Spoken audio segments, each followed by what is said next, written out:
Assalamualaikum warahmatullahi wabarakatuh.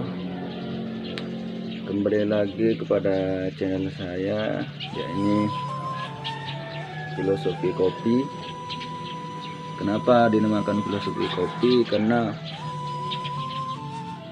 dalam kopi itu ada manis dan pahit. Maka itulah kehidupan. Setiap kita hidup pasti ada manis dan pasti ada pahitnya. Maka jangan lupa untuk kita ngopi dulu, apalagi pagi kayak gini. Budayakan untuk mengopi, agar ngopi itu sama halnya dengan kita mengasah jiwa, mengasah pikiran juga. Pada pagi ini saya akan sedikit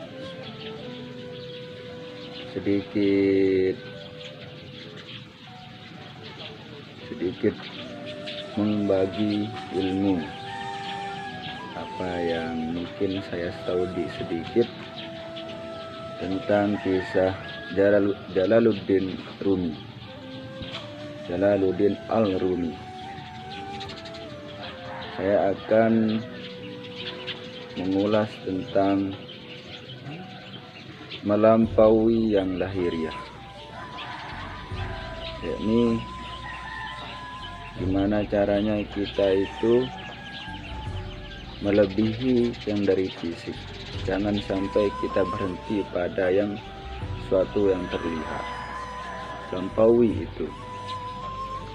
Langsung saja, Jalaluddin Rumi itu adalah, sebelum kita mengaji lebih lanjut, visi kita setiap kita ngaji, setiap kita menuntut ilmu itu adalah semakin menambahnya ilmu, semakin nambahnya ilmunya, dan harus semakin baik kelakuannya.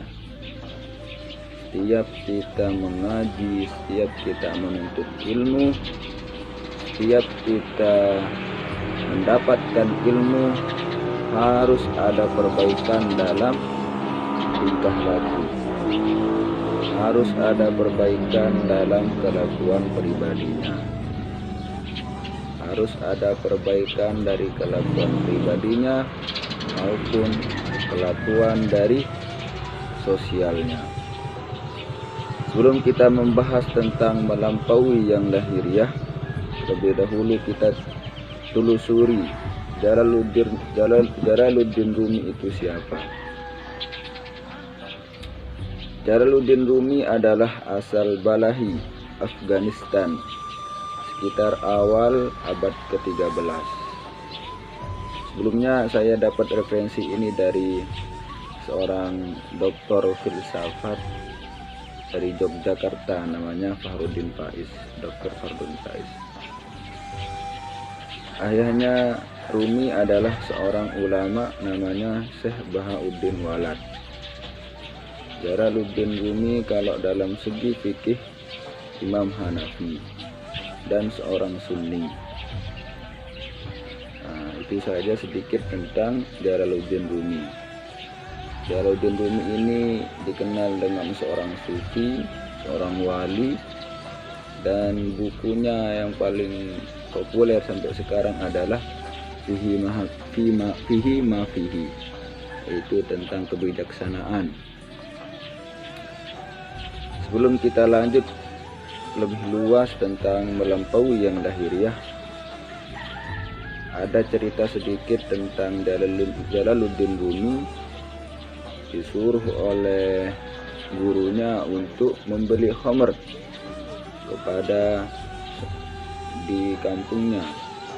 Dia membeli khamr di orang Kristen di kampung sebelahnya.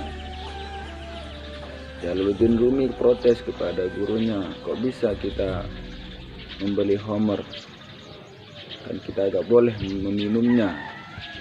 Begitu dia katanya Jalaluddin Rumi. Apa kata orang nanti melihat kita, kan kita seorang ulama di sini, kita seorang pendakwah, dengan gamisnya, dengan sorbannya, dengan imamahnya, dengan kopiahnya. Kata gurunya, pergilah sana membeli khamr.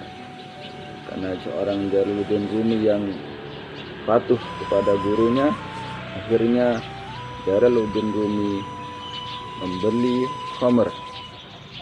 Setelah membeli khamr, di kantong kirinya 3 botol, di kantong kanannya 2 botol.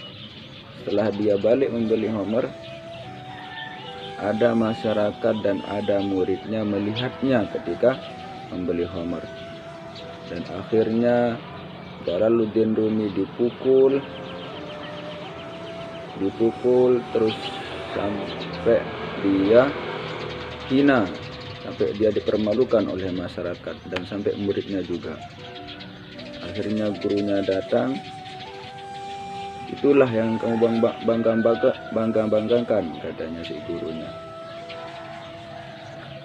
bahwa sekelas sampai murid-muridmu pun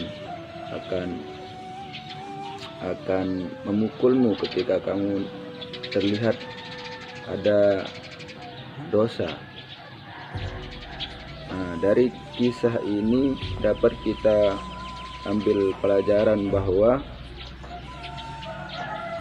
cerita Jalaluddin Rumi yang disuruh beli minum keras atau khamr oleh gurunya, yakni kita gak boleh status, nama besar, kewalian, penghormatan orang lain, gak boleh atas dasar-dasar itu menjadi kita kebanggaan. Gak ada yang menyombongkan diri nama baik. Gak boleh kita menyombongkan atas nama baik. Mentang-mentang punya nama baik, jangan sampai kita sombongkan.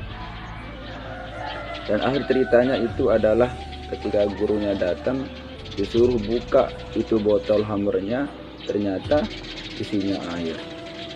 Itulah dari segi positifnya adalah kita disuruh untuk patuh kepada guru.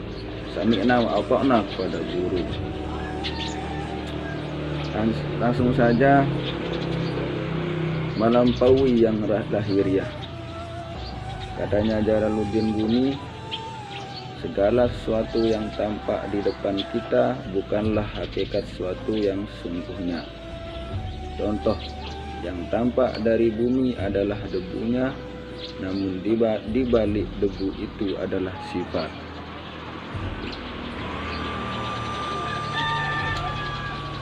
Maksudnya adalah jangan sampai kita berhenti kepada fisik. Di balik fisik itu ada suatu. Contohnya kayak bumi ini adalah, kalau kita lihat fisiknya itu cuma debunya, namun di balik debu itu ada sifat-sifat yang baik, pasti ada. Nanti kita bahas di belakang. Nomor 2, sifat Tuhan yang mengejawantah, dimensi dalamnya adalah emas, permata, sementara dimensi luarnya adalah sebongkah batu. Nah, dari sini kita kesimpulan bahwa penekanan dari para sufi bahwa jangan tertipu oleh lahiriah, karena yang lebih punya nilai itu adalah yang dibalik lahir. Kalau manusia berarti rohaninya yang paling penting. Bumi itu kelihatannya kalau di luar itu debu, tanah, tapi kalau kamu masuk ke dalam banyak hal, ada banyak yang berharga di sana, seperti emas, tembaga, minyak, banyak sekali. Bahkan dari bumi itu bisa tumbuh-tumbuhan. Tapi kalau kita lihat fisiknya saja, ini cuma tanah, debu. Nomor 3, masuklah melintasi bentuk dan keluarlah dari jebakan nama-nama, berlarilah menuju makna. Nah, jangan sampai kita berhenti kepada nama-nama saja, tapi tembuslah, tapi larilah kepada menuju makna. Kopi ini adalah gula dan kopi, tapi kalau segi makna akan lebih luas. gelas ini adalah hanya sekedar alat, tapi kalau kita mencari makna adalah bisa menopang air, bisa dibuat untuk minum. Nah, itu makna. Nomor 4, hati-hatilah jangan tertipu. Banyak hal yang kau anggap sebagai penyebab sebenarnya adalah hijab. Maksudnya adalah hati-hati yang kita anggap itu sebab sering malah akan menjadi hijab, malah menjauhkan kita dari Allah. Maksudnya itu adalah jangan sampai kita menyebabkan suatu itu karena itu penyebabnya. Misalnya kita beramal soleh, sholat, puasa, zakat, jangan sampai menyebabkan kita itu sholat itu yang membuat saya menjadi orang soleh, sholat itu yang menyebabkan saya menjadi masuk surga. Jangan. Yang menyebabkan kita masuk surga pasti Allah, tapi jalannya itu sholat. Berarti sholat, puasa, ibadah kita itu cuma jalan, tapi bukan sebabnya kita masuk surga. Itu cuma jalan saja, jalannya saja, jalan menuju rahmat Allah. Tapi penyebabnya adalah Allah Subhanahu wa Ta'ala yang paling tinggi, karena Dia adalah rahmatan, kasih sayangnya, Ar-Rahmanur Rahim. Nah, kata-katanya Rumi lagi, kalau manusia dianggap manusia dari bentuk fisik, maka Muhammad dan Abu Jahal memiliki kualitas yang sama. Lukisan di atas dinding pun persis seperti manusia. Lihatlah apa yang kurang. Lukisan yang indah itu kehilangan ruhnya. Pergilah, carilah mutiara yang berharga. Ini maksudnya adalah manusia yang sejati tidak tergantung kepada fisik, tapi tergantung dimensi batinnya. Kalau hanya fisik, Muhammad dan Abu Jahal itu sama. Nabi Muhammad dengan Abu Jahal itu sama pakaiannya. Abu Jahal pakai gamis, pakai jubah, pakai sorban, semuanya sama. Tapi apa yang membedakannya? Yang membedakannya adalah rohaninya, batinnya. Maka kalau menilai jangan sampai luarnya saja. Ya boleh menilai luar, tapi jangan sampai itu saja yang membuat kita menilai orang. Kalau sudah dia pakai gamis, kalau dia sudah pakai sorban, kalau dia sudah pakai topi, kalau dia pasti dia baik. Kalau dia pakai celana pendek, pakai jarang gak ada bajunya, udah di positif dia jelek. Nah, jangan kayak gitu. Boleh kita menilai dari luarnya, tapi jangan itu saja, tapi lampaui yang fisik. Mungkin ada batinnya itu.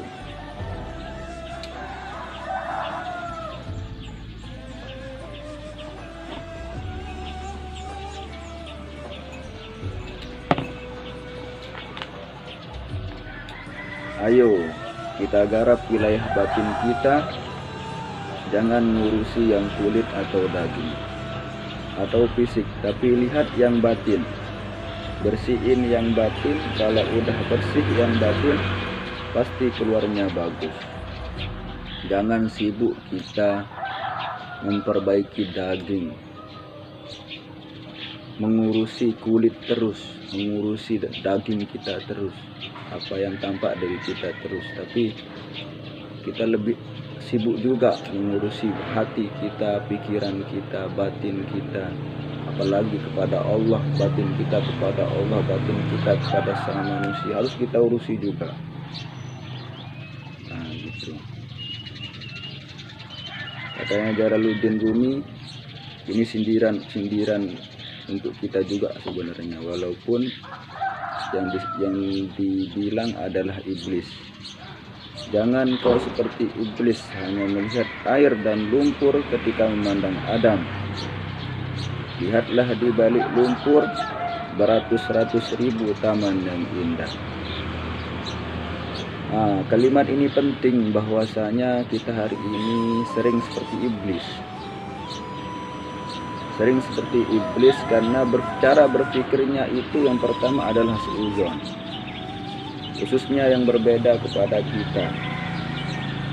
Kalau udah benci kepada orang itu, gak ada, pasti udah gak ada baiknya. Kita sekarang seperti iblis, hanya melihat fisiknya saja pada orang sudah mempositifkan orang itu gak baik. Jangan seperti iblis yang melihat tanah dari lumpurnya, dari segumpal tanah doang.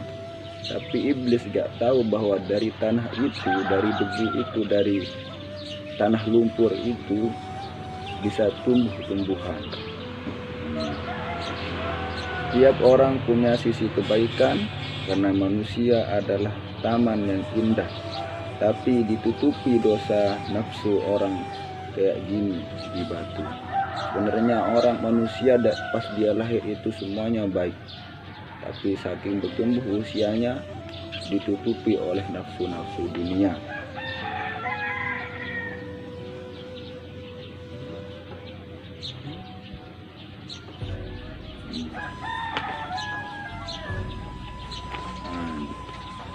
Sekali lagi saya bacakan bahwa jangan kau seperti iblis, hanya melihat air dan lumpur ketika memandang Adam. Lihatlah di balik lumpur beratus-ratus, beribu-ribu taman yang indah, beribu-ribu tumbuhan yang akan tumbuh dari tanah. Jadinya kita kalau menilai orang, jangan sampai hanya fisik saja.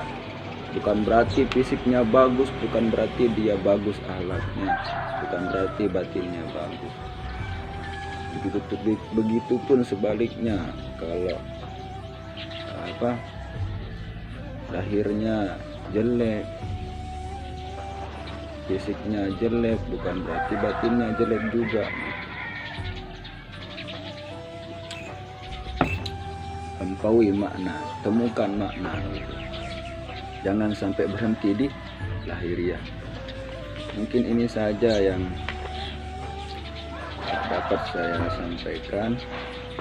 Bila ada kurangnya mohon maaf, karena ini saya ambil dari Dr. Fardin Faiz. Kalau ada kurangnya nanti teman-teman bisa tambahkan di kolom komentar.